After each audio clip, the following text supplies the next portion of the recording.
I love that. So it's going to be kind of like an amalgamation of your kind of those family references. Yeah. That's really cool. Oh, I love these. Oh, I love when you, like, I've seen them do this before, you know, when they kind of take an Highlight. object and like Yeah. get the shapes, like Yeah. it's the way we would never look at an object. I just love it. Yeah. I did love that centerpiece. It was so beautiful. The Epergne, I know, it's kind There of... was- Oh, the 7 Years' War. Yeah. So that's how I'm going to connect it with maybe shape work and seeing how I can work in like little maybe details. Yeah, because she represents military history, so she's got that castle and the kind of bombardments behind her. So I'm going to try and incorporate that with my designs and stuff.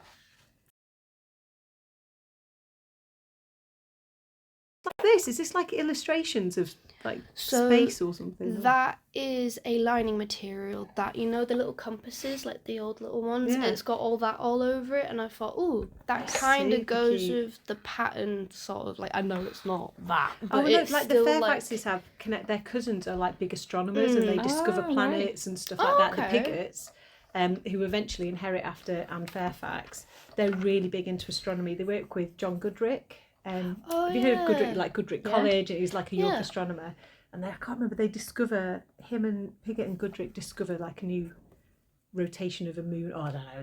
But they're members of the Royal Society. So that's really interesting.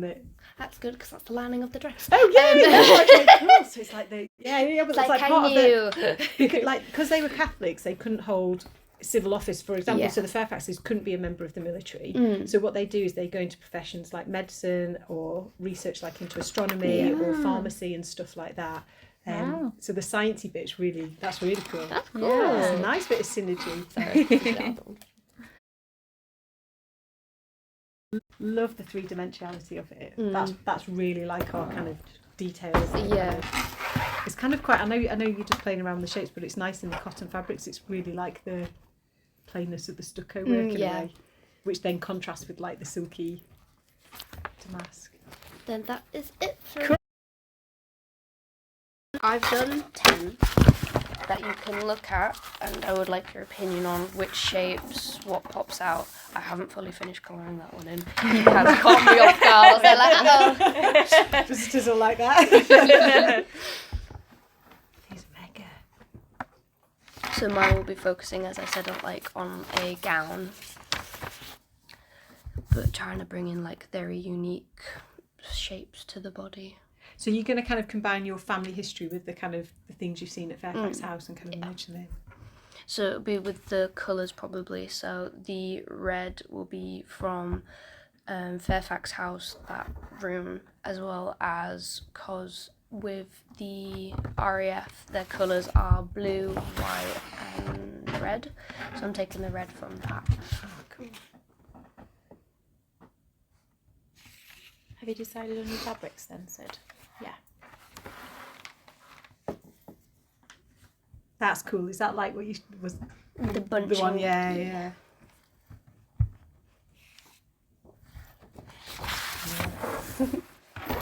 Spread out.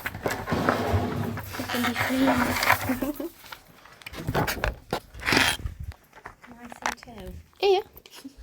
You have a skeg. Oh yeah, there's loads. Hold on. Yeah, there's 10 done, and then I've brought 5 plain ones to see which bits you like the most, because I'll put post-it notes on them, and then I'll do 5 more, and then I'll do 5 like final proper done ones, if that makes sense. So just remind us, Sid, where some of these aspects have come from. So with the shaping, so with the bunching, that's going back to how the dresses were with the big flowing dresses, but putting it in different places or just doing it on one side, as well as the sleeve thing I did with the give me a minute, Rory's taking a minute. The trousers, my mum's trousers, so that's with the sleeve bit, but then bunching it up as well, so then it coordinates. I could say that word. Coordinates. That one. Yeah. And then with the funky shape of the flap of the patch pocket, that has been put in everywhere to see where it would look like on the shoulder, off the shoulder. Does it look better on like the hip, or just as one of them is somewhere where it has the add-on. This one. Where it's just an extra little piece to just add a bit more texture with the fabrics, because the fabrics will be, the lining that you saw will be inside, and then it will be a red, like a deep red velvet, so that will be like mainly the bodices and stuff like that, and then the black is a nice like thick but soft like silky sort of material. There might be added like appliques later on, but that depends on time. Because, as I said, focusing mainly on patterns and the technique of putting it together. So yeah. Have you twirled with the creating that shape? You know, to create that structure. So you. I have. I just haven't put it in the book yet. Cool. So you So know that this is gonna. You're gonna know how that's gonna effectively protrude from beyond the shoulder. See if I can find some of the photos. And how that would connect to the garment. Because that's quite a structural piece for it to sit in that kind of. Looks very oval. Which one do you like? I feel like you've got to make what ties in with your kind of family history. I think you've got like great. I think you could make any of these and they'd look really cool. I think the colour scheme, we were talking about, where would we put these in the house? It works so well in the saloon. So I think you could display it there, and that would make a really good kind of connection to kind of the room and what. So visitors walking in would go, that's what she's been inspired by, and that's kind of impacted on that design. But then in terms of like, I love the kind of genesis of your ideas, where you've started and how they've kind of morphed. I like the structural quality. So Fairfax House is all about kind of architecture and kind of three-dimensional detailing and stuff like that. So I think you're kind of bringing that out. I think you've got to do what you feel is your vision and your project. But I think you kind of, you're making nice references to the house and like, I don't want to be prescriptive. Be creative. Is there any like details you really like though? Oh well, I loved, when you had the kind of, you showed from when you trip to Paris where it had the kind of bits coming out. That felt quite Rococo. That felt quite 18th century. This is really cool. I love it, and I get because it's from your pocket. It's quite a modern shape, so it's not quite Rococo 18th century. That doesn't matter because you kind of, that's not necessarily what you're referencing, but that's why I quite like that. I quite like the 18th century and the kind of that kind of swirly. It's almost like a continuous line, so it never stops. So if you look at the ceilings, everything's perpetually connected to each other, so your eye should move all the way across. But don't let my personal weird taste like No, because like I want to know like Fairfax House's sort of like history and like how you would want it to be represented, like aside with mine, like heritage and stuff like that. Well, that like I thought there's a really nice bit in here where you've used the kind of the ceiling decorations. It's like a I thought that was really cool. Like that, if you wanted to do, where were you doing it? Like I love these little experiments where you're playing around and it's kind of And where had you done it with the stucco work?